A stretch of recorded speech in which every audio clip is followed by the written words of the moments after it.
तो next chapter हमारा some basic concept of chemistry है। एक्चुअल में ये जो some basic concept of chemistry नाम है ना, ये तुम्हारा दिया हुआ है अकॉर्डिंग टू एनसीईआरटी, ठीक है। लेकिन हम लोग इसको, इस चैप्टर को एक दूसरे नाम से भी पुकारते हैं,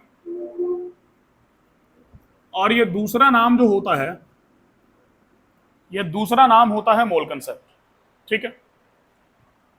क्योंकि इस चैप्टर का जो सबसे मेजर पार्ट है वो मोल कंसेप्ट है, और सबसे इंपॉर्टेंट पार्ट जो है वो मोल कंसेप्ट है। मतलब मोल कंसेप्ट के बारे में ऐसा बोला जाता है, मोल कंसेप्ट एक अनमोल कंसेप्ट है, ठीक है। मतलब बहुत इंपॉर्टेंट है। पूरा इंटायर केमिस्ट्री, आप जब तक केमिस्ट्री पढ़िएगा आपको मोल कंसेप्ट का यूज कहीं ना कहीं आपको मिलता ही रहेगा, ठीक है। तो सबसे पहले तो हम लोग ये जो मोल कंसेप्ट है, आज का हमारा फर्स्ट टॉपिक भी वही होगा जो होगा मोल कंसेप्ट। एक्चुअल में क्या होता है कि आपको इस चैप्टर में थोड़ा केमिस्ट्री का इंट्रोडक्शन वगैरह ये सब दिया जाता है। व्हाट इज केमिस्ट्री, वो क्या है, तो वो सब हम लोग स्टार्टिंग में केमिस्ट्री के इंट्रोडक्शन में डिस्कस कर चुके हैं। जब हम लोग स्ट्रक्चर ऑफ एटम स्टार्ट कर रहे थे तो उस समय हम आपको वो सारा कुछ बता चुके हैं, ठीक है। तो हम लोग डायरेक्ट इसमें टॉपिक डिस्कस करेंगे, और ये टॉपिक हम लोग का होगा कौन सा, तो ये टॉपिक हम लोग का होगा मोल कंसेप्ट, ठीक है। देखो जो मोल कंसेप्ट है, सबसे पहले ये जो मोल टर्म है ना, इस मोल टर्म का मीनिंग आप समझिए। ये मोल एक ग्रीक वर्ड से आया, सब तो केमिस्ट्री का वर्ड उधर ही से आया, और इस मोल का मतलब होता था विच मीन्स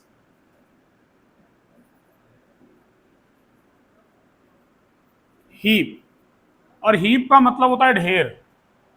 कोई भी चीज जब ढेर सारा लेते हैं ना तो उसको हीप कहा जाता है, और उसको ग्रीक में क्या बोला जाता था, मोल कहा जाता था, ठीक है। मतलब मूल कंसेप्ट दैट मीन्स कि ढेर सारा कंसेप्ट। तो क्या सर हमको ढेर सारा कंसेप्ट मिला के पढ़ना है? नहीं, ढेर सारा कंसेप्ट नहीं। एक्चुअल में इसका मीनिंग क्या है वो अभी आपको क्लियर हो जाएगा कि आखिर इसको मोल क्यों बोला जा रहा, इसमें क्वांटिटी का बात क्यों किया जा रहा।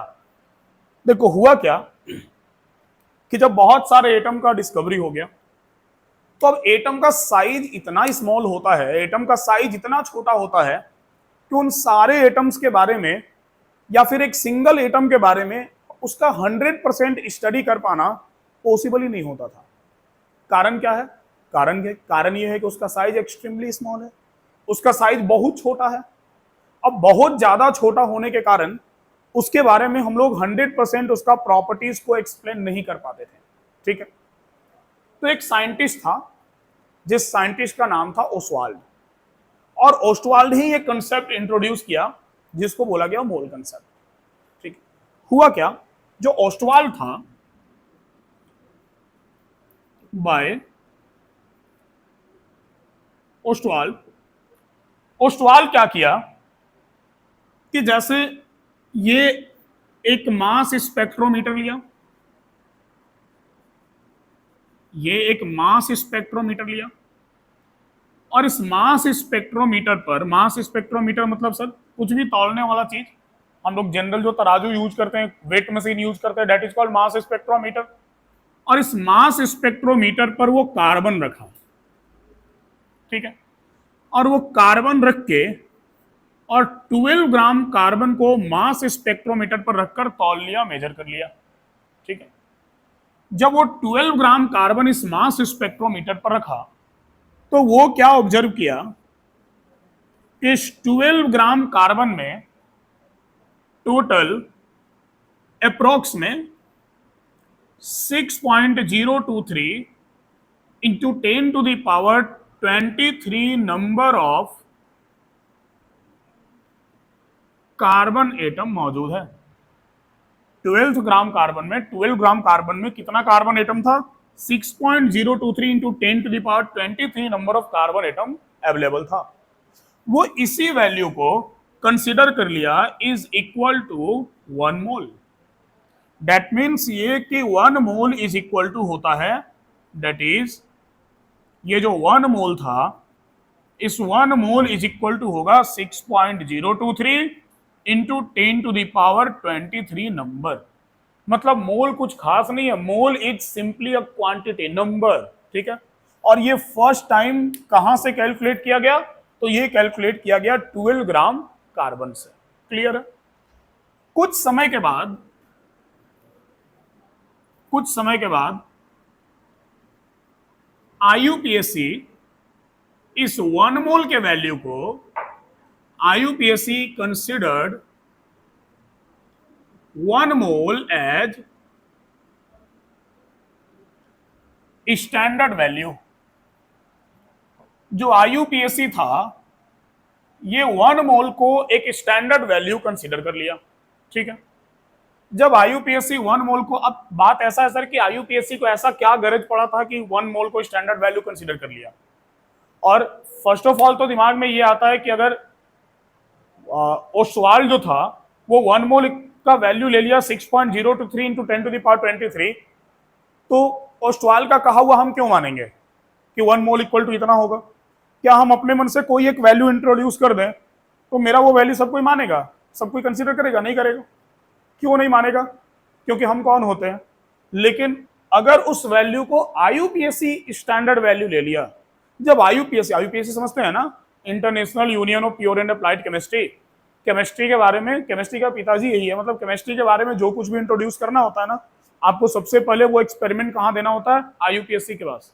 आईयूपीएससी जब उसको अप्रूवल देता है तभी आप उसको यूज कर सकते हैं, अदरवाइज आप यूज नहीं कर सकते हैं, आप उसको इवन पब्लिश भी नहीं कर सकते हैं। ठीक है, तो आईयूपीएससी जब किसी वैल्यू को कंसीडर कर लेता है ना, तो वो वैल्यू पूरा वर्ल्ड में माना जाता है, वो वैल्यू पूरा वर्ल्ड के लोग, सब लोग उसको फॉलो करेंगे। तो सर आईयूपीएससी के पास ऐसा कौन सा गरज पड़ा था, ऐसा कौन सा मजबूरी था कि वो 1 मोल का वैल्यू या ओस्टवाल्ड के दिए गए इस वैल्यू को स्टैंडर्ड वैल्यू कंसीडर कर लिया? तो देखो होता क्या है कि अगर हम एक सिंगल एटम लेते हैं तो सिंगल एटम का सारा स्टडी, सारा प्रॉपर्टी हम अच्छे से एक्सप्लेन नहीं कर पाएंगे। तुमको एक छोटा सा एग्जांपल देते हैं। सपोज कि हम तुमको नमक का एक दाना देते हैं, सॉल्ट, एक सॉल्ट या 2 सॉल्ट उठा के तुमको देते हैं और बोलते हैं जरा तुम इसका कुछ प्रॉपर्टी बताओ। तुम सबसे पहले सॉल्ट को लिया, तुम बोला सर ये व्हाइट कलर का दिख रहा, या सर थोड़ा कलरलेस दिख रहा, चलो ठीक है इसका हम कलर ले लिए, ये कलरलेस है या व्हाइट है। ठीक है, तो उसको तुम टच किया, उसको टच करके तुम बोला सर ये सॉलिड है, बोले अच्छा ठीक है चलो ये सॉलिड है, दूसरा प्रॉपर्टी आया ये सॉलिड है। फिर हम बोले अच्छा इसका टेस्ट बताना कैसा है, तुम उसको टेस्ट किया, बोला सर ये थोड़ा नमकीन लग रहा, सॉल्टी लग रहा, बोले अच्छा ठीक है चलो सॉल्टी, टेस्ट इसका सॉल्टी हो गया। फिर हम बोले अच्छा देखो जरा वो वाटर में सॉल्युबल हो रहा कि नहीं, अब तुम बता ही नहीं पा रहे हो। क्यों नहीं बता पा रहे हो? अरे तुमको 1 या 2 नमक दिए थे, चाट गए, खत्म हो गया ना, टेस्ट करने के चक्कर में वो तो खत्म हो गया ना। तो अब तुम बता पाओगे वाटर में डिजोल्व हो रहा है कि नहीं हो रहा? ठीक है, तो आपके पास नमक बचा ही नहीं। अब सपोज कि हम आपको 1 मुट्ठी नमक देते हैं, तो आप उसका फिजिकल स्टेट बता देंगे, कलर बता देंगे, टेस्ट बता देंगे, क्योंकि नमक फेंकेंगे नहीं ना, आप थोड़ा टेस्ट करके उसका टेस्ट बता देंगे, फिर थोड़ा वाटर में डाल के देखेंगे सॉल्युबल हो रहा कि नहीं, हीट देकर उसका मेल्टिंग पॉइंट बता देंगे, किसी और के साथ उसको रिएक्ट करा के बता देंगे कि इसका रिएक्टिविटी कैसा है। दैट मीन्स कि अगर आपको हम ज्यादा क्वांटिटी में देते हैं तो आप ज्यादा से ज्यादा प्रॉपर्टीज को एक्सप्लेन कर पाएंगे। यही रीजन था कि आईयूपीएससी इस वैल्यू को स्टैंडर्ड कंसीडर कर लिया। और इस वैल्यू को स्टैंडर्ड कंसीडर करने के बाद अब हम लोग जो भी स्टडी करते हैं वो 1 एटम या 1 मॉलिक्यूल का नहीं करते हैं, बल्कि कितने का करते हैं? 1 मोल का करते हैं। समझ गए बात को? तो जो 1 मोल का वैल्यू है, 1 मोल को अगर हम डिफाइन करना चाहें, अब ये तो क्लियर किए कि आखिर ये 1 मोल आया कहां से, तो वी कैन से कि mole can be define as the number of atoms present in 12 gram of C12 carbon atom. Sir direct 12 gram of carbon atom क्यों नहीं लिख दिया? एक्चुअल में कार्बन का 2-3 आइसोटोप होता है, आपको पता है ना, 12 होता है, 13 होता है, 14 होता है। तो यहां पर जो लिया गया था ना वो 12 वाला लिया गया था, क्योंकि अलग अलग कार्बन का मास फिर चेंज हो जाता है ना, उसका 13 हो जाएगा, एक आइसोटोप है जिसका मास 14 हो जाएगा। तो यहां पर जो मास लिया गया था वो कौन सा लिया गया था? वो कार्बन 12 लिया गया था। ठीक है, तो mole can be defined as the number of atoms present in 12 gram of C12 carbon. Clear है? The value of mole,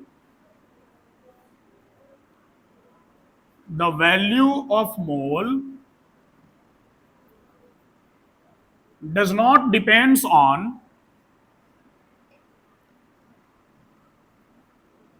nature of substance, because ये नेचर पर डिपेंड नहीं करता, because it is just a number. ये सिर्फ और सिर्फ क्या है, नंबर है। That means we can say that is anything 1 mole is equal to 6.02। Actual में 023 होता है, बट एनसीईआरटी वगैरह में 6.02 तक ही लेकर चलते हैं। तो आपके ऊपर डिपेंड करता है, आप 6.02 लेकर चल सकते हैं, कोई प्रॉब्लम नहीं है। 6.02 into 10⁻23, anything 1 mole is 6.02 into 10⁻23।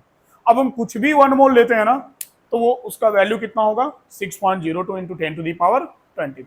ठीक है। हम 1 मोल पेन लें तो वन उसका वैल्यू होगा 6.02 इंटू 10⁻23। हम 1 मोल स्टूडेंट कंसीडर करें तो उसका भी वैल्यू होगा इतना। हालांकि इतना तो इस पूरे वर्ल्ड का मतलब आबादी भी नहीं है, वो तो बात ही अलग है। ठीक है, काफी बड़ा वैल्यू है ये, आप छोटा वैल्यू मत समझिएगा। तो anything 1 mole is equal to 6.023 into 10⁻23। Clear है। जैसे सपोज कि 1 डजन, तो dozen is equal to 12। Simple, 1 दर्जन दैट मीन्स क्या, 12 पीस। तो हम एनीथिंग 12 पीस, कुछ भी 12 पीस लेते हैं, कुछ भी 1 डजन लेते हैं तो 12 पीस कंसीडर किया जाएगा। 1 dozen pen is 12 piece, 1 dozen student is 12 piece, 1 dozen pen benches are 12 piece. ठीक है, कुछ भी 1 डजन लेते हैं दैट मीन्स कि this is equal to 12 piece. तो anything 1 mole is equal to 6.02 into 10⁻23। Clear है। अरे बोलो भाई, तो 1 मोल क्या होता है, क्लियर हुआ। तो mole concept, the term mole was introduced by Ostwald, and first time इसको कहां से कैलकुलेट किया गया, 12 ग्राम ऑफ कार्बन से। कौन से कार्बन से, जिसका मॉलिक्यूलर मास कितना था, C12, मतलब 12 था। ठीक है, and this is just a number, that means कि 1 mole is equal to 6.02 into 10⁻23। And we can we know कि नंबर किसी भी नेचर के ऊपर डिपेंड नहीं करता है, that's why it is independent of nature of substance. तो हम लिख दिए कि the value of mole does not depends on nature of substance because it is just a number. ठीक है, चलेगा, नोट कीजिए इतना पहले।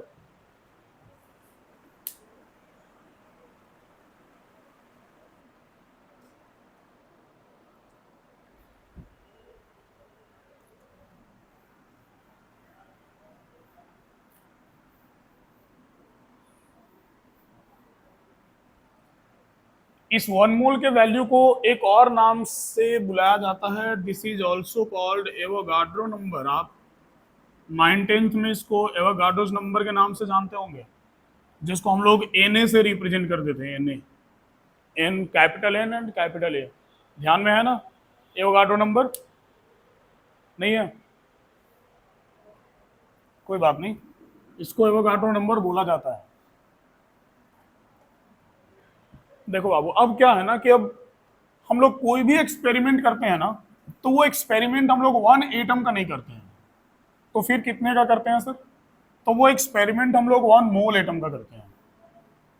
मतलब ये कि जैसे सपोज कि हमारे पास H2 है, ठीक है, तो ये H2 कब बना होगा, तो सर H2 तब बना होगा ना जब सर 2 हाइड्रोजन आपस में कंबाइन किया होगा तो एक H2 बना होगा। ठीक है, 1 हाइड्रोजन प्लस 1 हाइड्रोजन ये कंबाइन किया होगा तो 1 क्या बना होगा, H2 बना होगा। H2 को 2 कंसीडर नहीं करेंगे, ये कंबाइन है ना, तो H2 के फॉर्म में ये क्या है, 1 है।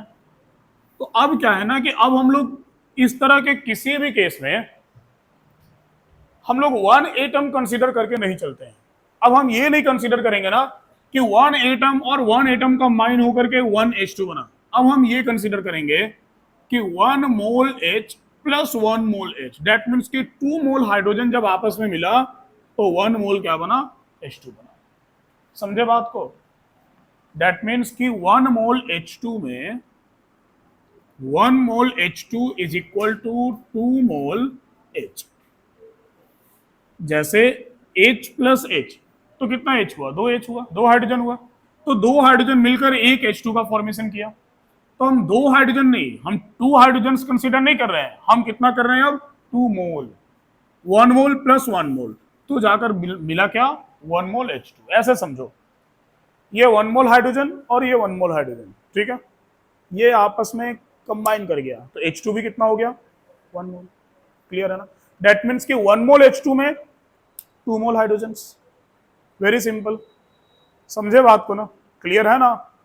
जैसे सपोज कि हमारे पास O2 है, हमारे पास 1 मोल O2 है, तो जैसे 1 मोल H2 में 2 मोल हाइड्रोजन है, वैसे 1 मोल O2 में भी क्या होगा, 2 मोल ऑक्सीजन होगा। ठीक है, 2 मोल ऑक्सीजन होगा। मोल को हम कहीं MOLE लिख रहे हैं, कहीं हम सिर्फ MOL लिख रहे हैं, दोनों चलता है। यूनिट्स के फॉर्म में सिर्फ MOL लिखते हैं और पूरा लिखते हैं तो उसमें E लगा देते हैं। ठीक है, हाँ, तो 1 मोल O2 डेट मीन्स कि 2 मोल O है उसमें। समझ गए बात को। सपोज कि हमारे पास 1 मोल P4 है, फॉस्फोरस P4 के फॉर्म में एग्जिस्ट करता है। ठीक है, तो सपोज कि हमारे पास 1 मोल P4 है, तो 1 मोल P4 है, दैट मीन्स कि हमारे पास कितने P हैं बताइए, 4 मोल। क्लियर है ना, हमारे पास 4 मोल P है। समझे, क्लियर है ना, क्योंकि जब 4 मोल P आपस में कंबाइन किया होगा तो ये कंबाइन करके, ये ओवरऑल कंबाइन करके 1 मोल क्या बना होगा, P4 बना होगा। समझ गए, तो P के फॉर्म में इसमें 4P है, बट P4 के फॉर्म में ये कितना है, 1 है। देखिए, हम बहुत बेसिक से लेकर चल रहे हैं, बिल्कुल छोटे से एटम्स को उठाकर हम आगे बढ़े हैं, मॉलिक्यूल्स को। ठीक है, सपोज कि हमारे पास 1 मोल, आपको आज थोड़ा कंसंट्रेट रहने की जरूरत है, वैसे तो आप रोज कंसंट्रेट ही रहते हैं, लेकिन फिर भी हम बोले ना मोल कंसेप्ट इज अनमोल कंसेप्ट, तो थोड़ा अनमोल कंसेप्ट को अच्छे से लेके घर जाना होगा ना। ठीक है, तो 1 मोल हमारे पास H2O है, और हम ये जानना चाहते हैं कि आप हमको बताएंगे कि इस 1 मोल H2O में H कितना है और O कितना है। बताएंगे H कितना है, H कितना मोल है, how many moles of H, 2 mole. Clear है ना, तो इसमें H हो गया 2 मोल, O कितना मोल है, 1 मोल, तो O हो गया 1 मोल। बट सपोज कि अगर हम बोले कि इसमें H2 कितना मोल है, तो आप कितना बताएंगे, 1 मोल। यस, इसमें H2 है 1 मोल। क्लियर है, चलेगा, चलो अच्छा है, आप सीख रहे हैं, बढ़िया बात है। सपोज कि हमारे पास 1 मोल H2SO4 है। ठीक है, या इसके पहले भी एक बात हमको और बताओगे, देखिए जरा बताते हो या नहीं, बता तो दे रहे हो तुम लोग। H2 मोल है, O 1 मोल है, H2 1 मोल है, O2 कितना है, सही है, 1 नहीं है, 1 मोल तो O है, O2 कितना है, O2 के फॉर्म में हम कितना लेंगे, आप जो बोलना चाह रहे हैं बोल दीजिए, डरने की जरूरत नहीं है। 0, ओनली 0, 0 मोल। 0 मोल कैसे लेंगे, अरे देखो ऐसे समझो, एक बार में क्लियर हो जाएगा, टेंशन वाली बात नहीं है। 2 मोल H था तो 1 मोल H2 था, अगर 1 मोल H होता, हाफ मोल H2 होता। वेरी सिंपल, जितना H है उसका हाफ H2 हुआ ना। 2 मोल H है, 1 मोल H2 था। सपोज ऐसे, सपोज कि 4 मोल H है, तो H2 कितना होता, 2 मोल होता ना। 8 मोल H है, तो H2 कितना होता, 4 मोल होता ना। जितना H है आपके पास उसका हाफ आपके पास क्या है, H2 है, बिकॉज जब 2 हाइड्रोजन आपस में कंबाइन करेगा तो एक H2 बनेगा। ठीक है, 2 मोल हाइड्रोजन आपस में कंबाइन किया, 1 मोल H2 बना। 1 मोल हाइड्रोजन आपस में कंबाइन किया, हाफ मोल H2 बना।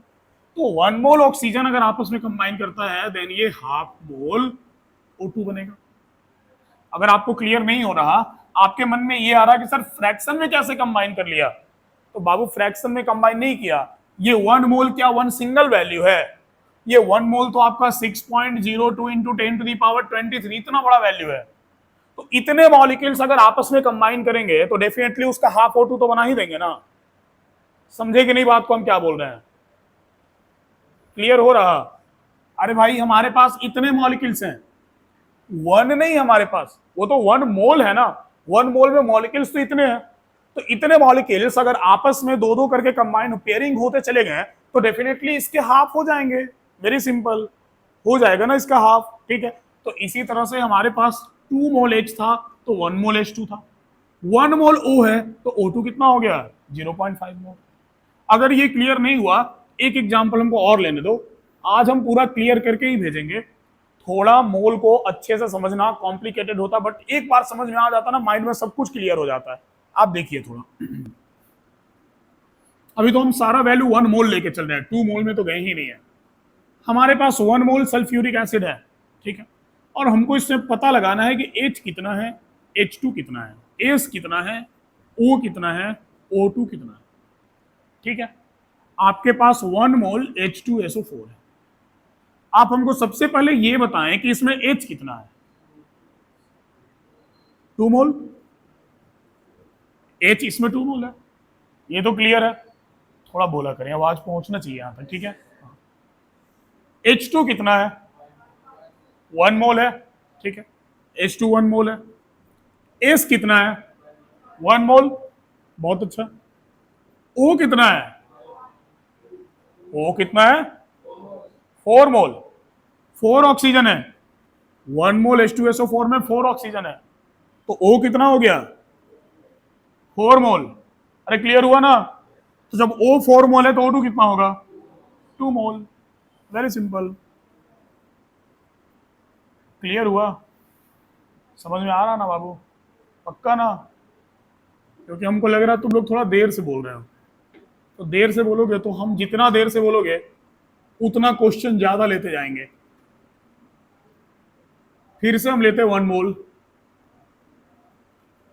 हम 1 मोल नाइट्रिक एसिड लेते हैं और हमको पता लगाना है H कितना है, H2 कितना है, N कितना है, N2 कितना है, O कितना है, O2 कितना है।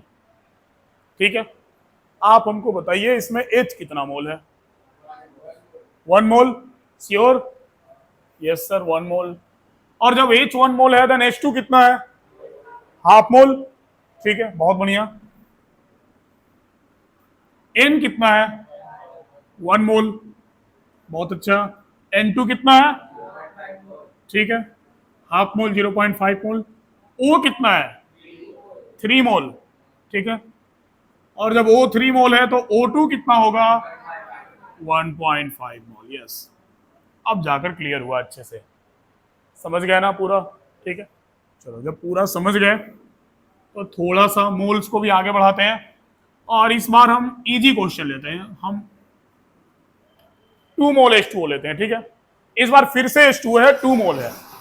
अब इस 2 मोल H2O में आपको H, H2O और O2 आपको ये बताना है, ठीक है। बता पाएंगे?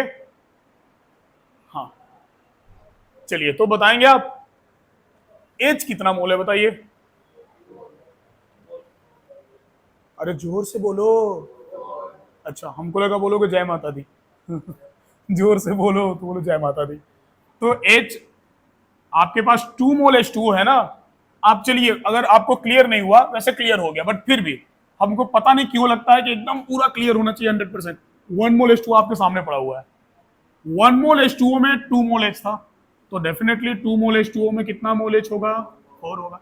अगर नहीं क्लियर होता तो मल्टीप्लाई करते चलो, सारे एटम को वही होगा। समझ गए बात को ना? और जब H 4 मोल है तो फिर H2 कितना होगा? 2 मोल होगा।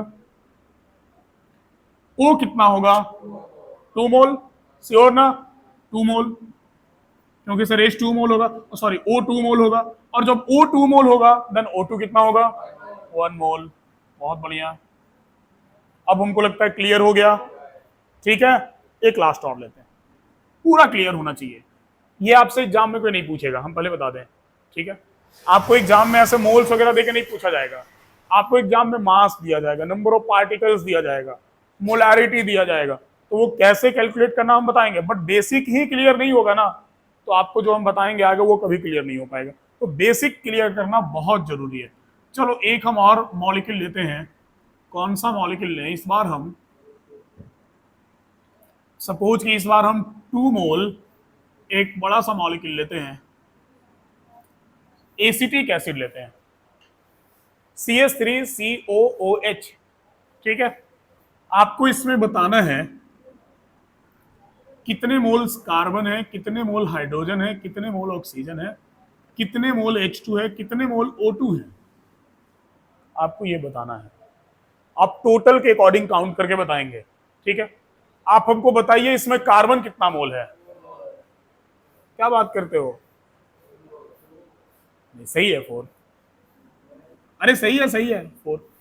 2 कार्बन है ना, ठीक है। तो 2 कार्बन है तो 1 मोल में 2 कार्बन, तो 2 मोल में 4 कार्बन, सही है। चलो अच्छा, चलो हाइड्रोजन कितना है? 8 मोल, श्योर ना?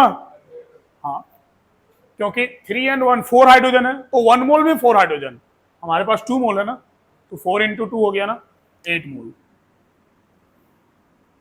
पक्का क्लियर है सबको? समझ में आ रहा? ठीक है।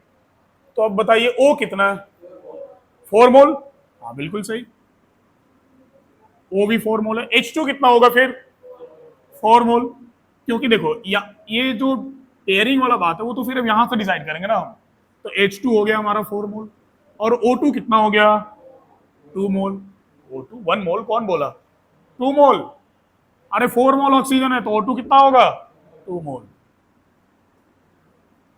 यहां तक क्लियर है सब कुछ? पक्का? और एग्जांपल लेने की जरूरत है या ठीक है? ठीक है, लिखो।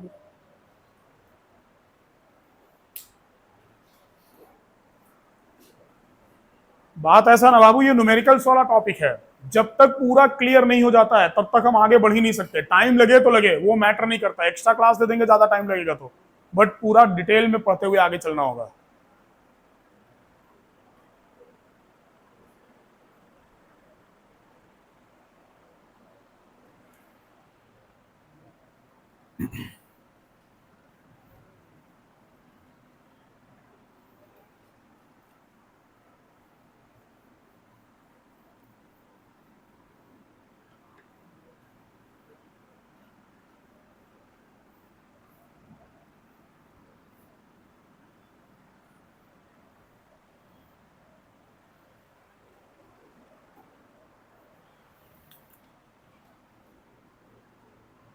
देखो, अब जो हम लोग नेक्स्ट डिस्कस करेंगे, हम लोग कैलकुलेट करना सीखेंगे नंबर ऑफ मोल्स। जैसे आपको सिंपली क्वेश्चन हम दिए कि हमारे पास 1 मोल H2O है तो उसमें कितने हाइड्रोजन है, कितने ऑक्सीजन है, कितने क्या है, आप आराम से बता दिए। अब सपोज हम तुमको बोलते हैं कि हमारे पास, हम एक क्वेश्चन देते हैं, हम बोलते हैं calculate number of hydrogen HH2O and O2 in 36 gram of H2O। ठीक है, आपको बोला गया कि आप number of hydrogen and oxygen calculate कीजिए इन 36 ग्राम ऑफ H2O। ठीक है, अब सर 36 ग्राम H2O दे दिया गया, 36 मोल्स दिया जाता तो भी हम लोग कर देते हैं, बट यहां तो 36 ग्राम दे दिया गया। अब हम क्या करेंगे? तो ग्राम को मोल में कन्वर्ट करेंगे। ठीक है, ग्राम को मोल में कन्वर्ट करने का हमारे पास फॉर्मूला होता है। इसको तो हम लोग इजी वे में कैलकुलेट अभी कर लेंगे, बट फिर भी कुछ फॉर्मूला हम आपको और क्लियर कर दें। देखिए, हम लोग नंबर ऑफ मोल्स का क्या क्या फॉर्मूला देखते हैं। ये क्वेश्चन बनाएंगे अभी हम, बट उसके पहले calculation of number of moles. देखो, नंबर ऑफ मोल्स कैलकुलेट करने का हमारे पास जो फर्स्ट फॉर्मूला होता है बाबू, वो फर्स्ट फॉर्मूला होता है number of moles equal to given mass by molecular mass. हम लोग गिवन मास को W से लिखते हैं और मॉलिक्यूलर मास को M से लिखते हैं, एंड नंबर ऑफ मोल्स को N से लिखते हैं। तो इस फॉर्मूला को हम लोग शॉर्ट में लिख लेंगे N is equal to W by M, given mass by molecular mass. ठीक है, ये नंबर ऑफ मोल्स कैलकुलेट करने का हमारा फर्स्ट फॉर्मूला, प्राइमरी फॉर्मूला है, और सबसे ज्यादा यूज होने वाला यही फॉर्मूला है। सर ये प्राइमरी है, दैट मीन्स क्या कोई सेकेंडरी टर्शियरी भी फॉर्मूला है? तो हाँ, अभी और भी फॉर्मूला है। आप 11th क्लास का क्वेश्चन बनाइएगा इस फॉर्मूला से बन जाएगा, बट थोड़ा सा कॉम्पिटिटिव लेवल में जैसे जाते हैं, जेई नीट में जैसे जाते हैं, आपका नंबर ऑफ मोल्स कैलकुलेट करने का फॉर्मूला चेंज हो जाता है, अलग अलग तरीके से क्वेश्चन दे दिया जाता है, तो वहां आपको थोड़ा और भी फॉर्मूला समझना पड़ेगा। पहले इस फॉर्मूला को समझा जाए और इस फॉर्मूला को समझ के ये क्वेश्चन सॉल्व कर लें, उसके बाद यहाँ बाकी के फॉर्मूलाज को भी हम लोग देखते हैं। Number of moles equal to given mass by molecular mass. Given mass ये कौन सा मास है सर? जो गिवन है, बोला ही क्या गिवन मास, तो गिवन है, दैट मीन्स कि हमको यहाँ क्या गिवन है, तो हमको यहाँ पर गिवन है मास ऑफ H2O, और ये मास ऑफ H2O हमको कितना गिवन है? 36 ग्राम। क्लियर है? अब हमको कैलकुलेट क्या करना है? Molecular mass. चलो मॉलिक्यूलर मास कैलकुलेट कर लें। सर मॉलिक्यूलर मास क्या होता है? तो बाबू मॉलिक्यूलर मास कुछ खास नहीं होता। मॉलिक्यूलर मास नाम का टॉपिक हम लोग को बहुत डिटेल में पढ़ना है, और जस्ट इसी के बाद पढ़ना है, मोल कंसेप्ट जो पढ़ रहे हैं ना, इसके बाद ही पढ़ना, नेक्स्ट क्लास ही पढ़ना है, ठीक है। बट फिर भी वो कोई बहुत बड़ा चीज नहीं होता है। मॉलिक्यूलर मास का मीनिंग क्या होता है? तो मॉलिक्यूलर मास का मीनिंग होता है sum total of masses of each element, or we can say each atom in molecule। किसी मॉलिक्यूल में अवेलेबल सारे एटम्स के मासेस का सम टोटल, एटॉमिक मासेस का सम टोटल। जो एटॉमिक मास होता है ना, उसको हम सम कर देंगे। वो एटॉमिक मास का टर्म कहां से आया, वो बहुत अच्छा कंसेप्ट है, हम लोग इसके बाद नेक्स्ट क्लास में बोले ना डिस्कस करेंगे। बट फिलहाल जो आपको एटॉमिक मास पता है ना, आप उसको सम कर देंगे, that is called molecular mass. मतलब सर, मतलब देखिए, मॉलिक्यूलर मास किसका कैलकुलेट करना है आपको? आपको मॉलिक्यूलर मास कैलकुलेट करना है वाटर का। आपको ये बात पता है कि हाइड्रोजन का मास कितना होता है? 1 होता है।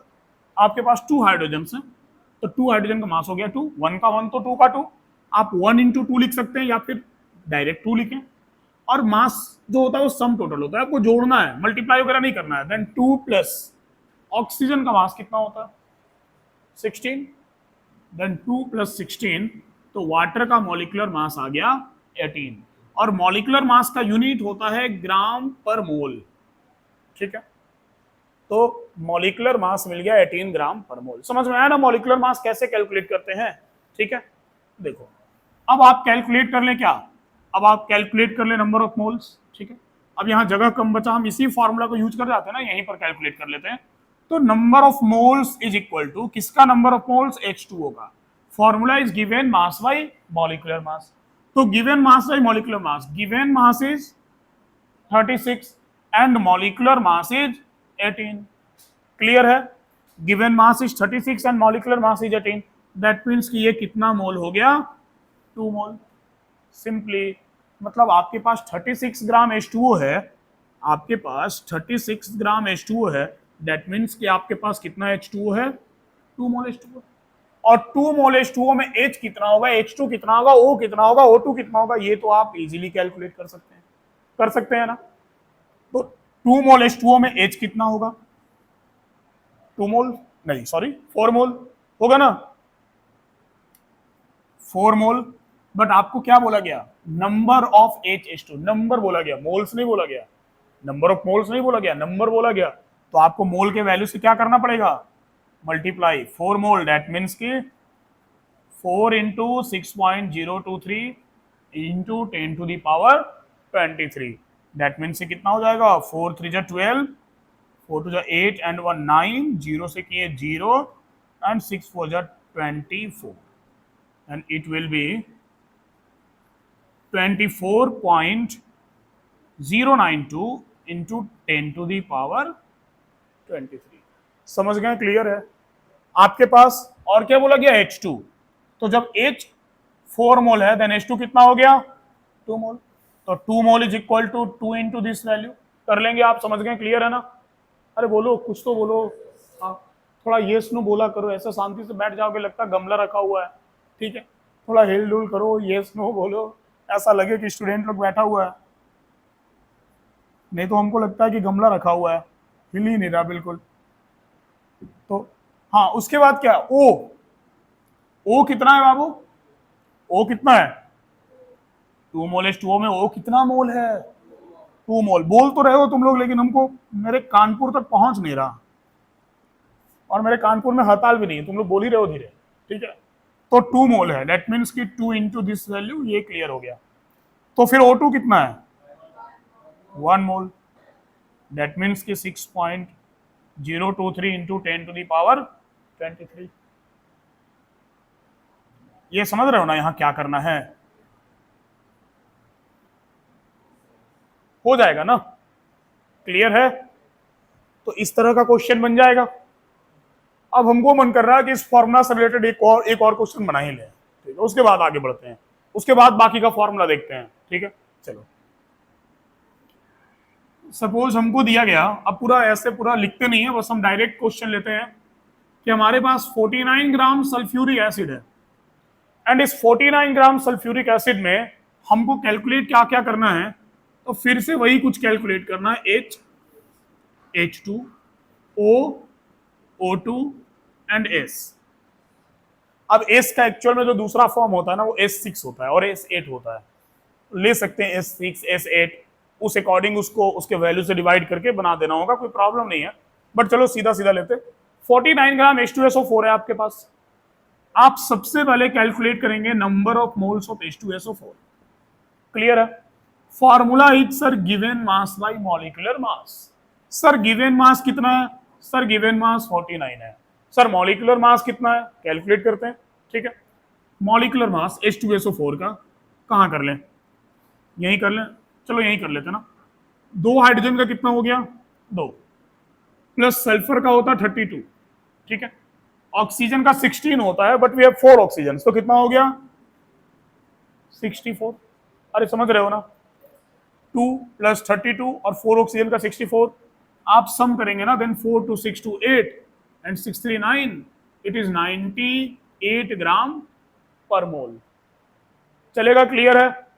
फॉर्मूला हो गया 49/98, 1/2, दैट मीन्स की 0.5 मोल।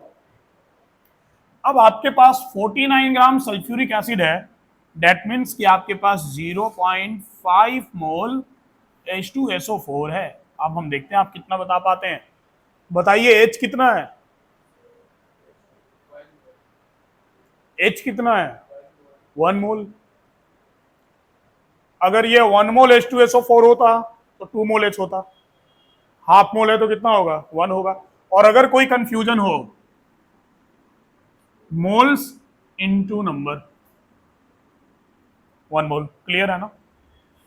That is 6.023 into 10 to the power 23। और जब 1 मोल H2 है, अब तो H2 को यहां से कंपेयर कर लेंगे ना हम, तो 1 मोल H2 है तो H 1 मोल है, तो H2 कितना हो गया?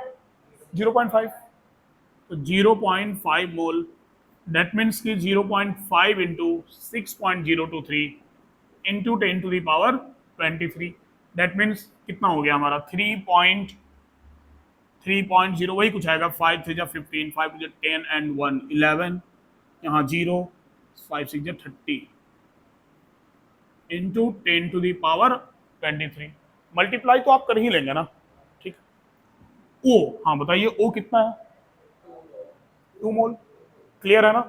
बिकॉज आपके पास हाफ मोल H2SO4 है ना, तो 1 मोल H2SO4 में 4 मोल ऑक्सीजन होता, तो हाफ मोल में उसका हाफ होगा, तो 0.5 इंटू 4, दैट मीन्स की 2 मोल। क्लियर है? दैट मीन्स की 2 इंटू 6.023 इंटू 10 टू दावर 23, ठीक है। 12.046 इंटू 10 टू दावर 23। हाँ, तो जब O आपके पास 2 मोल है, देन O2 कितना हो गया? 1 मोल। 6.023 इंटू 10 टू दावर 23। इस कितना मोल होगा? 0.5 मोल, हाफ मोल ही होगा, ठीक है। देन 0.5 मोल, तो 0.5 इंटू 6.023 इंटू 10 टू दावर 23, ये वाला वैल्यू यहां पर आ जाएगा। अब क्लियर हो गया अच्छे से? तो अगर आपको मास गिवन होगा तो मास से मोल्स आई थिंक अब आप इजीली कैलकुलेट कर लीजिएगा, कोई प्रॉब्लम नहीं है। अब देखेंगे कि मास के अलावा कुछ अदर देन मास गिवन होगा तो क्या करेंगे। और भी फॉर्मूला है, नोट कीजिए इतना।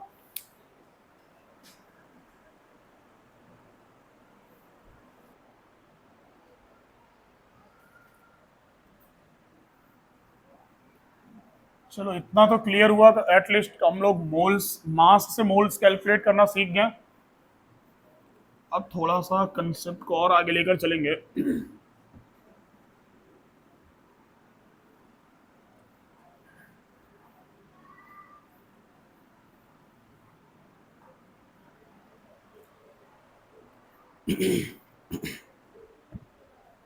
देखो,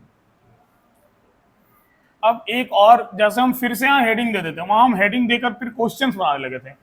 एक बार फिर से हम हेडिंग ले लें। कौन सा हेडिंग ले लें हम लोग? तो calculation of number of moles. तो इसमें हमारा जो फर्स्ट फॉर्मूला मिल गया, वो फर्स्ट फॉर्मूला कौन सा मिल गया? तो फर्स्ट फॉर्मूला मिल गया sir, given mass by molecular मास, जिसके बारे में हम लोग डिस्कस कर लिए हैं। ठीक है, अब जो हम लोग सेकेंड फॉर्मूला देखेंगे, वो सेकेंड फॉर्मूला हमारा होगा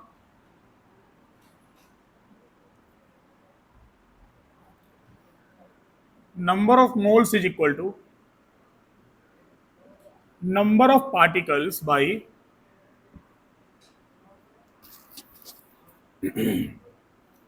Avogadro's number. Number of particle by Avogadro number. Number of particle मतलब नंबर ऑफ पार्टिकल, और नंबर ऑफ मोल मतलब वो नंबर ऑफ मोल। मोल का वैल्यू, एवोगाड्रो मतलब क्या? मोल का वैल्यू। मतलब मोल कैलकुलेट करने के लिए भी हमको मोल का वैल्यू यहाँ पे रख देना है। तो number of particle by Avogadro number, इससे हम लोग नंबर ऑफ मोल्स कैलकुलेट कर लेंगे। ठीक है, इसके बाद जो थर्ड फॉर्मूला होगा, इन फॉर्मूला से रिलेटेड भी क्वेश्चन बनाएंगे हम लोग। इसके बाद जो हमारे पास थर्ड फॉर्मूला होगा, वो थर्ड फॉर्मूला होगा number of moles is equal to molarity into volume. कुछ वैसा भी फॉर्मूला है जिसका यूज अभी नहीं मिलेगा, जिसका यूज थोड़ा बाद में आएगा। ठीक है, मोलैरिटी इस चैप्टर का एक टॉपिक है, कंसंट्रेशन हम लोग टॉपिक स्टार्ट करेंगे, अभी 2-3 क्लास बाद आएगा, तो वहां ये यूज होगा।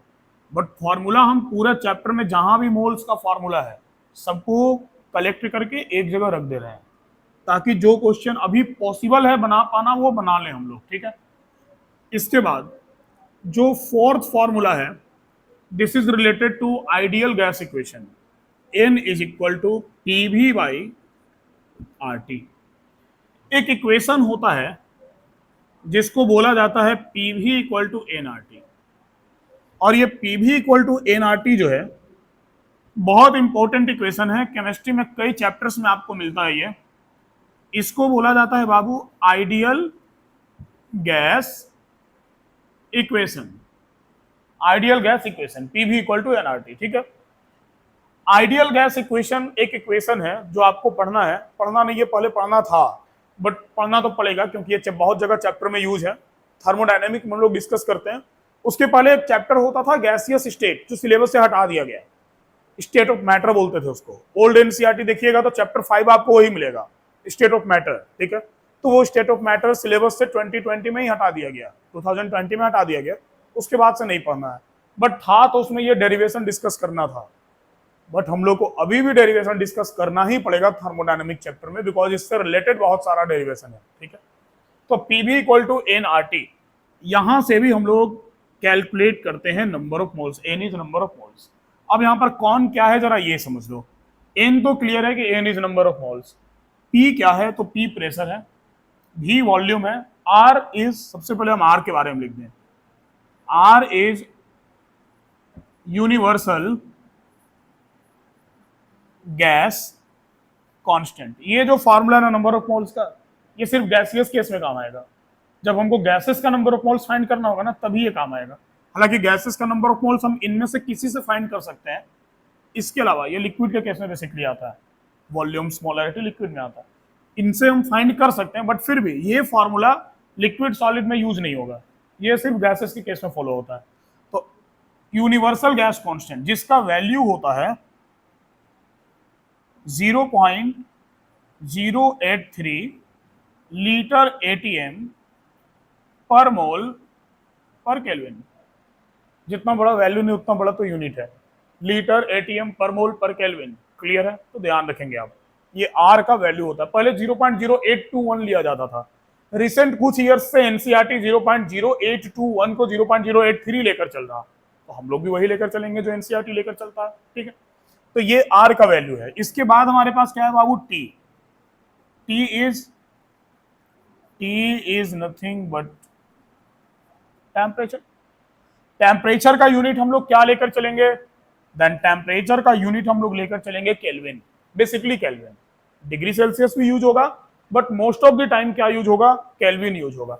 एंड आपको पता है कि 0 degree Celsius is equal to कितना केल्विन होता है, 273 केल्विन, ठीक है। ये एक्चुअल में 0 degree Celsius is equal to 273 kelvin कैसे होता, हम लोग को ये भी पढ़ना है 11th क्लास में, ये भी आपको आगे चल के पता चल ही जाएगा, ठीक है। इसके बाद टेम्परेचर के बाद नेक्स्ट आपके पास क्या है, प्रेशर एंड वॉल्यूम। इसके बाद जरा हम वॉल्यूम के बारे में बात कर लें, प्रेशर पर हम आते हैं, प्रेशर का यूनिट थोड़ा ज्यादा इस वजह से लास्ट में लिख रहे हैं उसको। वॉल्यूम जो है, V is volume, and volume को हम लोग कौन से टर्म में लेंगे, देन सिंपली वॉल्यूम को हम लोग लेंगे लीटर में और ml में, कभी कभी cm क्यूब मिलेगा, सेंटीमीटर क्यूब, तो centimetre cube is equal to ml, और कभी कभी dm क्यूब मिलेगा, decimetre cube, and decimetre cube is equal to litre, very simple, ठीक है। तो 1 लीटर इज इक्वल टू होता है, हमको पता है 1 litre is equal to 1000 ml होता है, ठीक है ना। 1 litre is equal to 1 DM cube होता है, ठीक है, और 1 ml is equal to 1 CM cube होता है, ठीक है। मतलब अगर हमको 1 लीटर के इक्वल सीएम क्यूब लिखना हो तो हम लोग लिखेंगे into 10 to the power 3, 1 into 10 to the power 3, ठीक है। मतलब 1 लीटर इक्वल टू 1000 ml होता है, 1 litre equal to 1 DM cube होता है, और 1 litre is equal to 10 to the power 3 CM cube होता है। समझ गए बात को, अरे सीएम क्यू एमएल के इक्वल है, तो litre ML 10 to the power 3 ही है ना, बात बराबर है, समझ गया ना, क्लियर है। तो ये हमारे पास केस होता है किसका, ये हमारे पास केस होता है वॉल्यूम का, ये वॉल्यूम्स के यूनिट है। इसके बाद ये वॉल्यूम का यूनिट, ये टेम्परेचर का यूनिट, ये तो यूज बहुत कम आएगा, आएगा भी तो क्या मिलेगा, टेम्परेचर में केल्विन मिलेगा, वॉल्यूम में एमएल या लीटर मिलेगा, कभी कभी सीएम क्यू मिल जाएगा। बट आपको सबसे ज्यादा बार जो यूनिट बदलने का बार बार जरूरत पड़ता है ना, या अलग अलग यूनिट्स लेने का जो जरूरत पड़ता है, पता वो किस में पड़ता है, प्रेशर में। प्रेशर बहुत अच्छा चीज है, हाँ, प्रेशर बहुत खराब चीज है ना। आदमी प्रेशर में आके क्या क्या कर जाता है, प्रेशर अच्छा नहीं है, देखो। तो P फॉर प्रेशर, यार P इज प्रेशर, और प्रेशर का जो यूनिट होता है, हम लोग प्रेशर का यूनिट लेते हैं एटीएम, ठीक है। वो सुने हो ना, पेटीएम करो तो वो एटीएम, ठीक है। तो प्रेशर का यूनिट हम लोग लेते हैं एटीएम। अब सर ये एटीएम क्या है, क्या है एटीएम, सर एटीएम कार्ड दे के पिन बताइए, हम लोग बताते हैं एटीएम क्या है, ठीक है। एटीएम, एटीएम का मतलब होता है एटमॉस्फेरिक प्रेशर, एटमॉस्फेरिक प्रेशर। अगर आपको याद हो तो एटीएम का मतलब हम आपको ऑलरेडी बता चुके हैं डिस्चार्ज ट्यूब एक्सपेरिमेंट में, Rutherford, not Rutherford, J J Thomson, discharge tube experiment में जेजे थॉमसन जो था वो 10 टू द पावर -4 एटीएम तक प्रेशर लेके चला गया था उस ट्यूब का। ध्यान में आ रहा ना, जो लोग स्टार्टिंग से पढ़े उनको क्लियर होगा, बट नहीं पढ़े तो भी कोई बात नहीं, क्योंकि जितना वहां नहीं बताए थे वो तो फिलहाल हम यहाँ बता रहे हैं। Then 1 ATM, ATM is atmospheric pressure. जो नॉर्मल रूम टेम्परेचर होता है ना 25 डिग्री सेल्सियस, वैसे ही नॉर्मल रूम प्रेशर कंसीडर किया जाता है 1 एटीएम, ठीक है। And 1 ATM is equal to 0.987 bar. हालांकि थोड़ा कंट्रोवर्सी है, कुछ लोग बोलते हैं 0.987 बार, कुछ लोग बोलते हैं 1.013 बार, ठीक है। तो ये जो 0.987 बार और 1.013 बार है वो अलग अलग जगह पर लोग बोलते हैं। हम लोग क्या करते हैं, देखो एक सिंपल सी बात है, 0.987 हो या 1.013 हो, both are similarly equal to 1, that's all. समझ गए बात को ना। तो हम लोग 1 एटीएम इज इक्वल टू क्या ले लेते हैं, 1 बार। हालांकि वो 0.987 और 1.013 कौन से लोग कहां कहां बोलते हैं वो अभी हम जस्ट इसके बाद बात कर रहे हैं उसके ऊपर, ठीक है। आप फिलहाल 0.987 कंसीडर करके चलें, and this is equal to 760 mm of Hg, and this is equal to 76 cm of Hg, and this is again equal to what we can say कि 1.0315 into 10 to the power 5 pascal, ठीक है। 1.0315 into 10 to the power 5 pascal. कहने का ये मतलब है बाबू, pressure का इतना यूनिट होता है। ये जो लास्ट वाला यूनिट है ना, ये आपको यूज नहीं आएगा। ये लास्ट वाला यूनिट आपको केमिस्ट्री में नहीं यूज मिलेगा। ये कहाँ मिलेगा आपको? फिजिक्स में। प्रेशर का ऐसा यूनिट होता है ना पास्कल, वो एसआई सिस्टम वगैरह जो पढ़ते हैं ना हम लोग, वो फिजिक्स में यूनिट एंड मेजरमेंट में, तो वहां पर आपको ये सब ज्यादा मिलेगा। बट इसके अलावा ये जितने भी यूनिट्स हैं ये आपको सब मिलेंगे बारी बारी से, ठीक है। तो ये आज का जो यूनिट वाला ये जो सेशन चल रहा ना, ये वेरी वेरी इंपॉर्टेंट है, not only for this chapter 1, for entire chemistry 11 12 सब जगह यूज आने वाला है, ठीक है। तो आप देखिए, ये जो बार है, bar term arises from baric, and baric is a Greek word which means pressure. bar is old unit of pressure, modern unit of pressure is atm, ठीक है। and mm of hg is oldest unit of pressure, mm of hg। sir what is mm of hg? hg is mercury, hg क्या होता है? Mercury होता है, ठीक है। ये सबसे ओल्डेस्ट यूनिट है प्रेशर का। जब हमारे पास प्रेशर के मेजरमेंट के लिए कोई इंस्ट्रूमेंट अवेलेबल नहीं था, अभी तो हम लोग टेम्परेचर, प्रेशर, बहुत छोटे छोटे इंस्ट्रूमेंट है जिससे मेजर कर लेते हैं, ठीक है। बट जब हमारे पास प्रेशर के मेजरमेंट के लिए कोई इंस्ट्रूमेंट अवेलेबल नहीं था, तो एक साइंटिस्ट था जिसका नाम था टोर, और उसके नाम के बेसिस पर 760 mm of Hg is equal to 760 टोर। ये तो भूल ही गए थे हम इसको, ठीक है। हाँ, टोर। तो जो टोर था वो एक इंस्ट्रूमेंट बनाया प्रेशर मेजर करने के लिए। वो क्या किया, वो एक ग्लास का ट्यूब लिया, वो एक ग्लास का ट्यूब लिया ऐसे लंबा सा, ठीक है, ऐसे लंबा ग्लास का ट्यूब लिया। इसी बहाने दिखा दे रहे हैं, क्लास में डंडा भी है, ठीक है, यूज नहीं होता, टेंशन ना लो, ठीक है। तो ये ग्लास का ट्यूब लिया, ठीक है, और इस ग्लास के ट्यूब का जो हाइट था ना, वो हाइट कितना रखा था? 76 सेंटीमीटर। हाइट थोड़ा ज्यादा था, बट वो एक स्केल लेकर चला था कि कितना हाइट हमको, नॉर्मल प्रेशर कितना मेजर करना है, 76 सेंटीमीटर। जब नॉर्मल रूम टेम्परेचर रहता था, नॉर्मल रूम टेम्परेचर में जब मर्क्यूरी डालकर उस ट्यूब में रखा जाता था ना, तो उसमें मर्क्यूरी का हाइट कहां तक रहता था? 76 सेंटीमीटर तक, ठीक है। वही mm मिलीमीटर में 760 हो जाता है, तो 76 सेंटीमीटर तक उसका हाइट रहता था। तो 76 सेंटीमीटर को नॉर्मल प्रेशर कंसीडर कर लिया गया, ठीक है। तो वही Hg, मर्क्यूरी का जो हाइट होता है प्रेशर के अकॉर्डिंग इंक्रीज डिक्रीज होता है। आप ये तो बेटर जानते हैं, थर्मोमीटर में तो यही होता है ना, जो बुखार नापने के लिए, फीवर के लिए जो हम लोग थर्मोमीटर यूज करते हैं, अब तो डिजिटल आ गया, अभी भी वो मिलता है ग्लास वाला, तो ग्लास वाले थर्मोमीटर में मर्क्यूरी होता है। आप जब फीवर मेजर करते हैं उसका हाइट क्या होता है? टेम्परेचर के अकॉर्डिंग हाइट बढ़ जाता है। तो वो टेम्परेचर और प्रेशर एक दूसरे पर डिपेंडेंट होता है।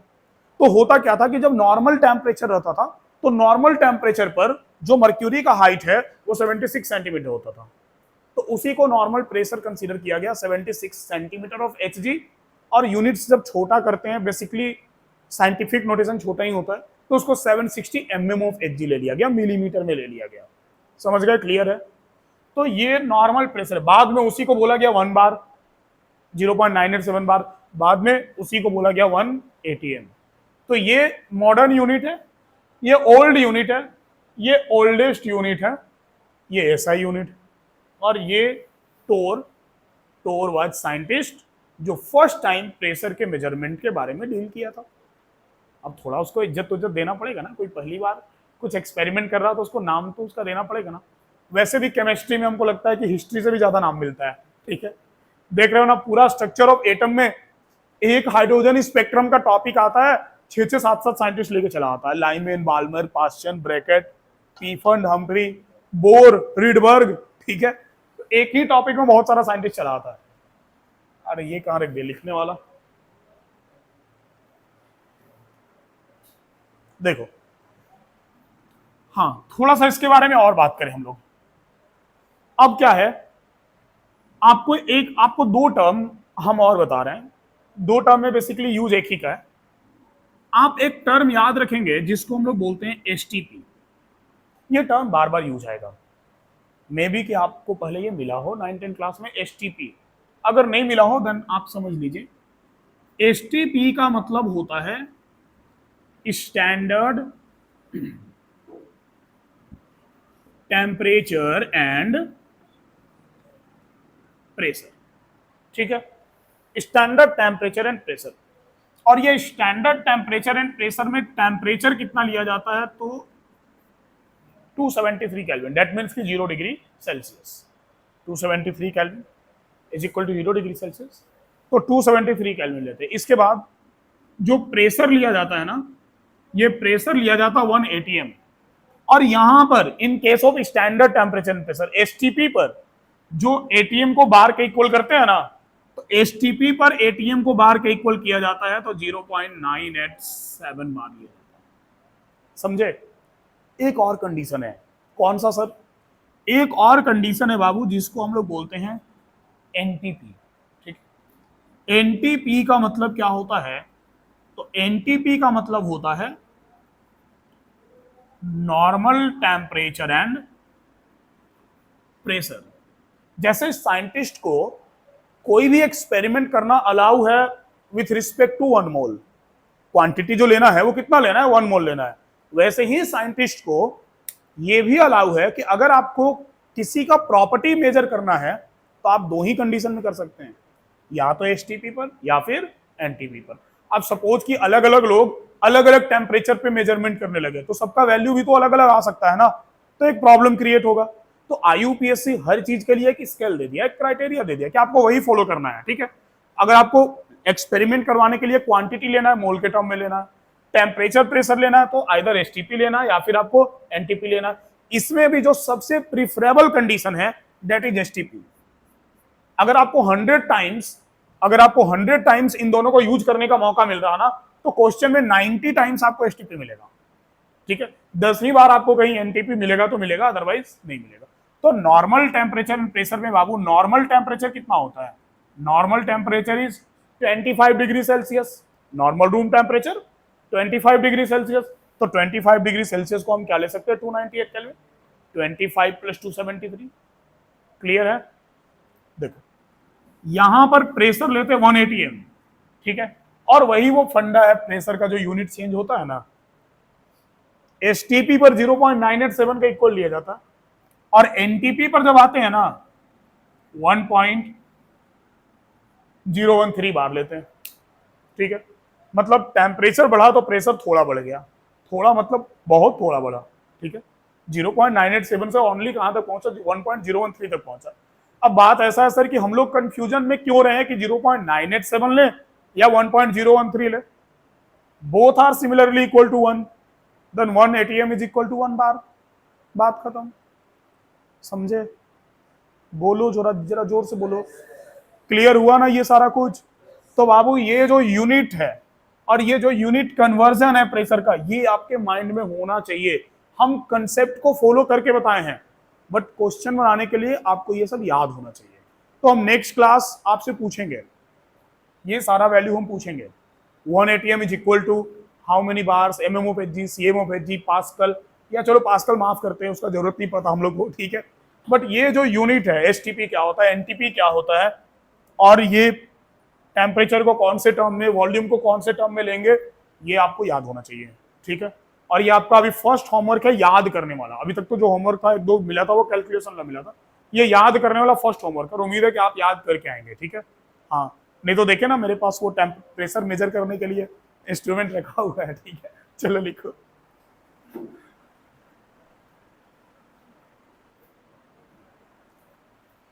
तो बात ऐसा है कि आज का जो क्लास रहा ये बहुत इंपॉर्टेंट रहा। वो मोल कैलकुलेट करना उतना इंपॉर्टेंट नहीं था, मतलब था, लेकिन उससे ज्यादा इंपॉर्टेंट ये सारा डेटा जानना रहा। ठीक है, तो हमको पूरा उम्मीद है कि आप नेक्स्ट क्लास इसको पढ़कर आएंगे। ठीक है, और नेक्स्ट क्लास इससे रिलेटेड हम लोग पहले कुछ क्वेश्चन बनाएंगे बेसिक, उसके बाद फिर क्वेश्चन बैंक से क्वेश्चन बनाएंगे, जेई और नीट का क्वेश्चन बनाएंगे, पीवाईक्यू। आप ये डीपीपी लेते जाइए, जो लोग स्ट्रक्चर ऑफ एटम पढ़ चुके हैं उनके लिए ये डीपीपी हेल्प करेगा। बाकी जो लोग नहीं पढ़े रख लीजिए, जब आपको पढ़ाएंगे तो उस समय आप सॉल्व कीजिएगा। ठीक है, हाँ, तो आज का क्लास इतना ही रखते हैं हम लोग।